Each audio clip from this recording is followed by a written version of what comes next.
Hello hello नमस्कार सबैजनालाई। पुगीपाटन हुने यो ठ्याक्कै यहाँनिर चाहिँ बस्ने भन्ने चाहिँ मलाई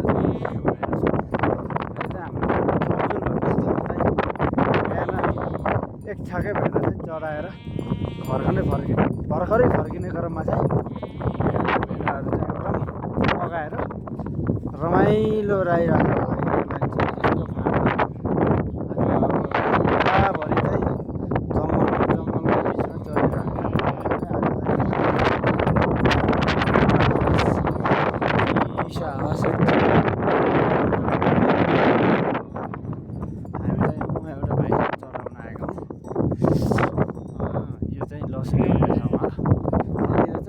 लगभग यहाँ राख्ने चाहिँ मुख्य कारण चाहिँ यहाँ नराख्नुको कारण के हो भने यसमा पानी छैन, पानी नभएको कारणले चाहिँ पारी देख्न सकिन्छ। अहिले चाहिँ खासै देखिएको छैन,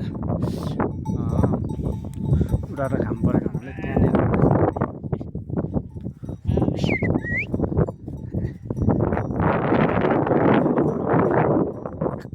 चरन फर्काइदिएको छु। फर्काए सँगसँगै हामी चाहिँ उता गएर त्यतातिर चाहिँ हाम्रो गोठ जाने बाटो हो, त्यता जानेछौँ हामी चाहिँ। घाँस पनि यति दामी तरिकाले पलाएको छ कि अहिले चाहिँ वैशाखको महिना अनि पानी पर्ने सिजनमा गर्दाखेरि हल्का पानी परे सँगसँगै घाँस पनि यहाँको घाँसले पनि मुहार फेरेको छ र तलतिरबाट यहाँ ल्याएको चाहिँ लगभग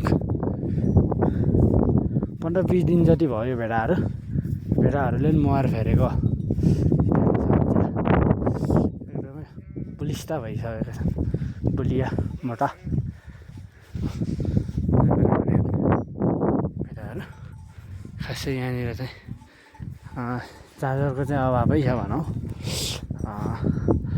सोलर पनि सानो खालको छ। सोलरमा चाहिँ पावर ब्याङ्क चार्ज गरेर पावर ब्याङ्कबाट चाहिँ मेरो मोबाइलतिर चार्जर गरिराखेको छु अहिलेसम्म चाहिँ।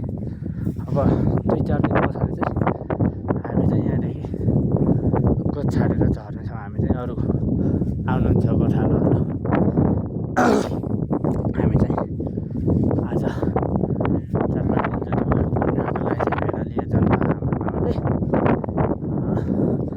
मामाले चाहिँ 2-4 दिन बस्दैन भन्नुभयो, अनि त्यही भएर चाहिँ यहाँ बस्दिन आएको। त्यो भाइ र म, त्यो भाइ त झन् स्कुल पुग्ने भाइ हो। यति रमाइलो छ कि यति रमाइलो। अहिले चाहिँ चिसो पनि त्यस्तै नै छ।